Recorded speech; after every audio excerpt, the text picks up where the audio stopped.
नमस्कार दोस्तों, study scan में आपका स्वागत है। आज हम वर्ल्ड इन्वायरमेंटल इवेंट्स के बारे में पढ़ने वाले हैं। जैसा कि हम जानते हैं, world environmental events are the campaign to movement to unite all the communities to aware about emerging environmental issues. Environmental issues के बारे में अवेयर करवाता है, कंसर्न करवाता है और साथ ही साथ एक मूवमेंट क्रिएट करता है। लोगों को बताता है कि हम धीरे धीरे जिस प्रकार से अर्बनाइजेशन और इंडस्ट्रियलाइजेशन की ओर जा रहे हैं, जैसे जैसे हम प्रगति करते जा रहे हैं, वैसे वैसे हम इन्वायरमेंट को नुकसान पहुंचाते जा रहे हैं। हमारे पास एक ही पृथ्वी है और रहने के लिए एक ही जगह है। अगर हम उस पृथ्वी का ही ख्याल नहीं रखेंगे तो हम रहेंगे कहाँ। हमारा सबसे पहला टॉपिक है वन महोत्सव। वन महोत्सव भारत का फेस्टिवल है जो कि के एम मुंशी के द्वारा स्टार्ट किया गया था। के एम मुंशी 1950 के union minister agriculture and food के मिनिस्टर थे। उन्होंने यह इंथुजियाज्म लोगों के अंदर क्रिएट किया, लोगों के अंदर एक अवेयरनेस क्रिएट किया कि वो कंजर्वेशन ऑफ फॉरेस्ट पे ध्यान दे और ट्री प्लांटेशन करे, जिससे हमारा एग्रीकल्चर और हमारा जो फॉरेस्ट है वो इंक्रीज हो सके। और ये काम वो सक्सेसफुली कर पाए। उन्होंने इसे एक हफ्ते तक चलाया। एक जुलाई से लेकर 7 जुलाई तक इसको मनाया जाता है। इसकी शुरुआत 1950 में हुई थी और इसे वह एक फेस्टिवल की तरह मनाना चाहते थे। जो भारतीय लोग हैं वो इसे एक फेस्टिवल की तरह जाने। इस इवेंट में मिलियंस ऑफ ट्रीज लगाए गए, एग्रीकल्चर को प्रिजर्व किया गया उसमें, और इस चीज ने बहुत बड़ी हेल्प की क्लाइमेट चेंज को कंट्रोल करने में, ग्लोबल वार्मिंग को कंट्रोल करने में और डिफॉरेस्टेशन को कम करने के लिए, और साथ ही साथ इलीगल वाइल्ड एक्टिविटीज को भी कंट्रोल किया।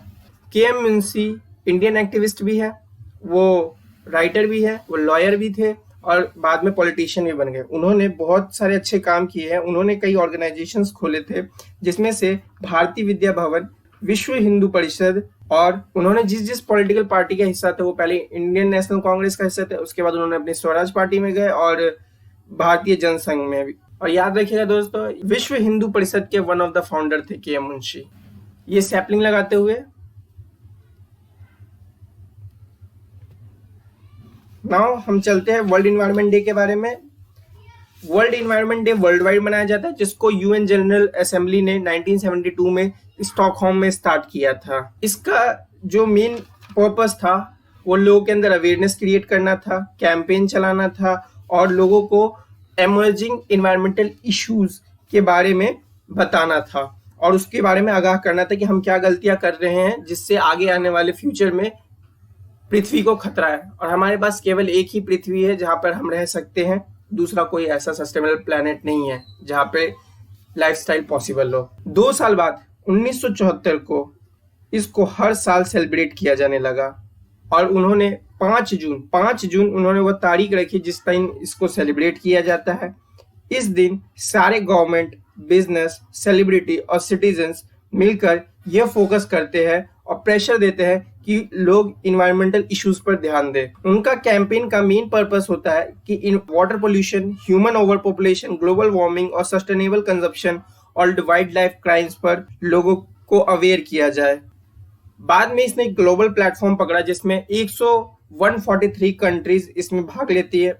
इस बार का जो वर्ल्ड इन्वायरमेंट डे का थीम है, जो 2020 का थीम है, वह है सेलिब्रेट बायोडाइवर्सिटी। इस बार वो बायोडाइवर्सिटी को एक थीम लिए हुए हैं। बायोडाइवर्सिटी का मतलब होता है variety of species in animal and plants. Animals और प्लांट के वैरायटी ऑफ स्पीसीज को बायोडाइवर्सिटी कहते हैं। ये बायोडाइवर्सिटी उनके जीन से भी चेंज होता है। अगर एक ही प्लांट के जीन अंतर है तो वो भी एक बायोडाइवर्सिटी में ही काउंट होंगे।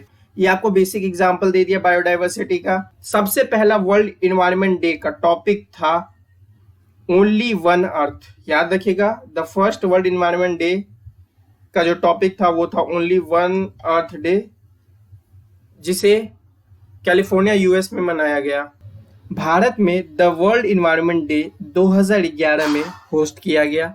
भारत का यह सबसे पहला वर्ल्ड इन्वायरमेंट डे था और भारत का जो थीम था वर्ल्ड इन्वायरमेंट डे के लिए वह था नेचर एट योर सर्विस। उसके बाद भारत ने 2018 में भी इसको सेलिब्रेट किया जब उसका टॉपिक था beat plastic pollution.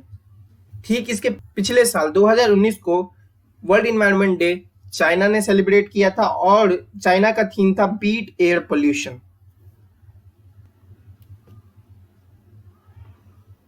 Earth Hour, it is a global event जिसे WWF ने ऑर्गेनाइज किया है और मार्च के आखिरी सैटरडे को हर साल सभी घर और बिजनेस में लाइटें बंद कर दी जाती है और अदर इलेक्ट्रिकल एप्लीकेशंस अप्लायंसेस बंद कर दिए जाते हैं फॉर एन आवर। 1 घंटे के लिए सारे बिजली और इलेक्ट्रिकल अप्लायंसेस बंद कर दिए जाते हैं ताकि लोग क्लाइमेट चेंज के बारे में अवेयर हो सके और उस पर कोई ना कोई एक्शन लेने के लिए सोचे। मतलब एक सॉलिड एक्शन की जरूरत है, नहीं तो आने वाला फ्यूचर अर्थ में लाइफ एग्जिस्ट करना बहुत ही डिफिकल्ट होने वाला है, जिस तरीके से लगातार क्लाइमेट चेंज हो रहा है और टेम्परेचर इंक्रीज होता जा रहा है। Turn out the light for Earth Hour. Earth Day का भी मकसद वर्ल्ड इन्वायरमेंट डे की तरह ही था। वो भी यही चाहते थे कि लोगों को इंस्पायर किया जा सके अर्थ नेचुरल इन्वायरमेंट के लिए। उनका मेन मकसद था कि world largest environmental movement drive किया जा सके जिसमें पीपल को ट्रांसफॉर्म कर सके और प्लेनेट को ट्रांसफॉर्म कर सके। बिल्कुल एक कंप्लीट चेंज चाहते थे वो लोग। और वो लोग चाहते थे जो वर्ल्ड इन्वायरमेंट डे की स्थापना किए गेलर नेल्सन ने, वो डाइवर्सिफाई एजुकेट करना चाहते थे। जो बायोलॉजिकल डाइवर्सिफिकेशन है उसको एजुकेट करना चाहते थे और वो एक मूवमेंट एक्टिवेट करना चाहते थे वर्ल्ड वाइड। हर साल 22 अप्रैल 1970 को यह मनाया जाता है। 22 अप्रैल 1970 को मनाने का बेसिक मतलब था कि वो जो student anti war movement create करना चाहते थे, जिसमें वो बच्चों को एजुकेट करना चाहते थे कि हम इसे हर साल 22 अप्रैल को मनाया जाता है। और इसका शुरुआत 1970 में हुआ था, जिसे गेलर नेल्सन ने स्टार्ट किया था। गेलर नेल्सन ने यह बच्चों से स्टार्ट किया था। बच्चों के अंदर से उन्होंने एंटी वॉर मूवमेंट क्रिएट करने की कोशिश थी। वो पब्लिक के अंदर ये अवेयरनेस क्रिएट करना चाहते थे और कंसर्न जगाना चाहते थे लिविंग ऑर्गेनिजम्स के बारे में, इन्वायरमेंट पॉल्यूशन के बारे में और पब्लिक हेल्थ के बारे में। और स्टूडेंट्स की छुट्टियां अक्सर 22 अप्रैल को हो जाया करती थी और सारे एग्जाम खत्म हो जाया करते थे, तो उन्होंने उस वीकेंड डे पे सारे बच्चों को पढ़ाना स्टार्ट किया और इसी दिन वो हर साल अर्थ डे मनाते हैं। आज का जो अर्थ डे है वो ह्यूमन बिहेवियर को चेंज कर रहा है और एक क्रिएट कर रहा है global, national and public policy changes. वो चाहते हैं कुछ पॉलिसी चेंजेस हो जो इन्वायरमेंट की केयर कर सके। क्योंकि आप एक चीज जान लीजिए, इन्वायरमेंट को खतरा किससे है सबसे ज्यादा? जो अर्बनाइजेशन और इंडस्ट्रियलाइजेशन हो रहा है, जिस तरह हम प्रगति करते जा रहे हैं, इंसान तरह तरह के केमिकल्स बनाता जा रहा है, तरह तरह के सिंथेटिक प्रोडक्ट्स बनाता जा रहा है जो हार्मफुल होते हैं, plastic, rubber, gases, fridge, AC. इंसानों ने कंक्रीट का एक जंगल क्रिएट कर दिया है। तो इन सब चीजों को कंट्रोल करने के लिए, पेड़ों की कटाई कम करने के लिए, ताकि जो हाईवे, पेवमेंट्स ये सब बन रहे हैं, ये सब पेड़ों को काट के, जंगलों को काट के बना रहे हैं और उन जंगलों में 80% से ज्यादा आबादी, मिलियन ऑफ स्पीसीज रहती है। अब उनके रहने की जगह ही नहीं रहेगी तो वो धीरे धीरे खत्म होते जाएंगे और बायोडाइवर्सिटी जैसे जैसे घटती जाएगी, अर्थ में लाइफ एग्जिस्ट करना भी मुश्किल होगा। एक मनुष्य को, मैंने पहले ही बताया था, 3 चीजें चाहिए होती है, हवा, पानी और खाना, और साथ ही साथ एक स्टैंडर्ड लिविंग टेम्परेचर भी चाहिए होता है। 2020 22 अप्रैल को अर्थ डे ने अपना 50वां साल मनाया था। जरा उसकी ओर एक नजर डाल लेते हैं। 50 years earth day 2020। International day for biological diversity. Biodiversity के बारे में मैंने बता दिया था कि biodiversity is a wide variety of plant, animal and microorganisms, but it also included genetic differences with each species. For example, variety of crops you have seen, breed of livestock you have already seen, and the variety of ecosystem like lakes, forest, desert, agriculture. Do you know biological diversity resources are the pillar upon which we build civilization? ये एक pillar है जिसपे हमने अपनी सभ्यता स्थापित की है।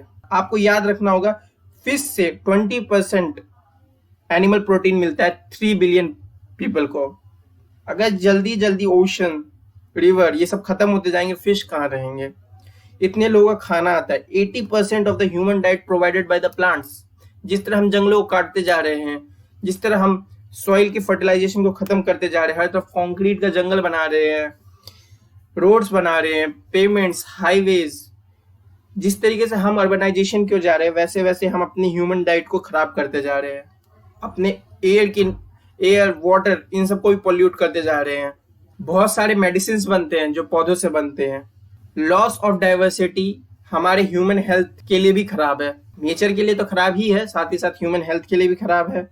और बायोडाइवर्सिटी लॉस का आगे अनुमान लगाया जा रहा है कि इसका अगर एक्सपेंड हुआ तो एनिमल टू ह्यूमन वाली डिजीजेस ज्यादा बढ़ सकती है। 2020 का थीम था टू 2020 का biological diversity, international biological diversity का थीम था आवर सोल्यूशन इन नेचर। जिस तरह से लगातार Australian Bush fire, Amazon rain forest fire और उसके बाद कोरोना पेंडेमिक जो वर्ल्ड वाइड में है, उनका ये थीम था कि जो सोल्यूशन है वो बायोडाइवर्सिटी में ही है। अगर हम बायोडाइवर्सिटी को बचा के रखेंगे तो इस तरह के पेंडेमिक और इस तरह के इश्यूज जो बहुत बड़े बड़े डिजास्टर्स है उनको कंट्रोल किया जा सकता है। यहाँ पे उनका कहने का मतलब था emphasis about the hope, solidarity and the importance of working together at all levels to build a future of life in harmony with nature। चलिए अब हम आगे बढ़ते हैं। इंटरनेशनल डे बायोलॉजिकल डाइवर्सिटी, जिसमें सारे जीवों को दिखाया गया है, अलग अलग स्पीसीज को।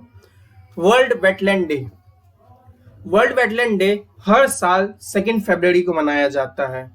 मैं आपको वेटलैंड का मतलब बता देता हूँ। वेटलैंड जो डिस्टिंग करता है इकोसिस्टम से, जो लैंड होता है बेसिकली वो फ्लडेड बाय द वाटर, जिसमें एक प्रचुर मात्रा में, एक अच्छे मात्रा में ऑक्सीजन रहता है, जिसके अंदर वाटर में अवेलेबल प्लांट्स ग्रो करते हैं और मेनी मिलियन ऑफ स्पीसीज रहते हैं। इसको ये यूनिक वेजिटेशन क्रिएट करता है। इसको आप हर तरीके के, जैसे बारिश हो गया, जमा हो गया, उस तरीके से आप क्रिएट नहीं कर सकते। इनकी स्पीसीज से वेटलैंड को डिस्क्राइब किया जाता है। अगर उसके अंदर वैसी स्पीसीज है, उस तरह के प्लांट्स है, उस तरह के एनिमल्स हैं, तब उसे कहा जाता है वेटलैंड। वेटलैंड बेसिकली 4 प्रकार के होते हैं: मार्श, स्वैम्प, बॉग और फैन। आप इनके बारे में जरूर खोज कीजिएगा और पता लगाइएगा कि ये आखिर दिखते क्या है और इनकी क्राइटेरिया क्या है कि इनको इस 4 में क्लासिफाई किया गया है। आगे हम बात करते हैं कि वेटलैंड से हमें फायदा क्या होता है। वेटलैंड से हमारा मेन फायदा होता है कि ये वाटर को प्यूरिफाई करता है, वाटर स्टोरेज का काम आता है और प्रोसेसिंग करता है कार्बन एंड अदर न्यूट्रिएंट्स का। हमने ऑक्सीजन लिया, कार्बन डाइऑक्साइड छोड़ा, कार्बन डाइऑक्साइड पेड़ों ने लिया और ऑक्सीजन छोड़ा। इस तरीके का साइकिल मेंटेन होता है इससे। आप एक चीज और याद रखिएगा, बहुत इंपॉर्टेंट है, ये ईरान में हुआ था।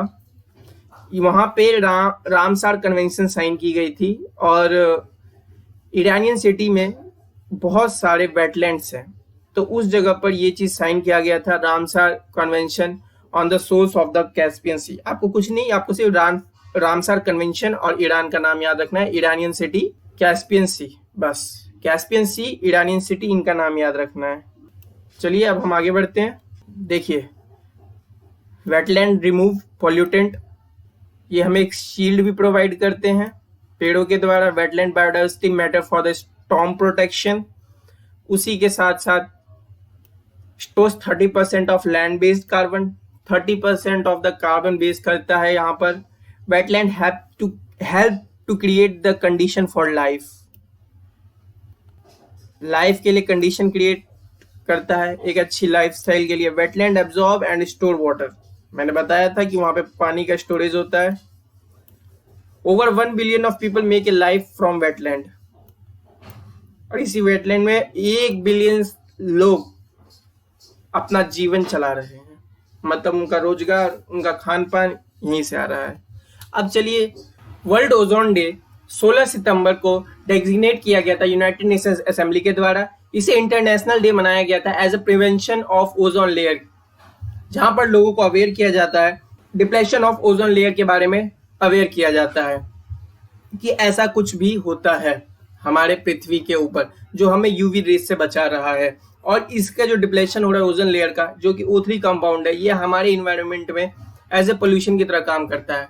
पर above the atmosphere of earth it act as a means as a protection, as a shield की तरह वर्क करता है, जो यूवी रेस से हमें बचाता है।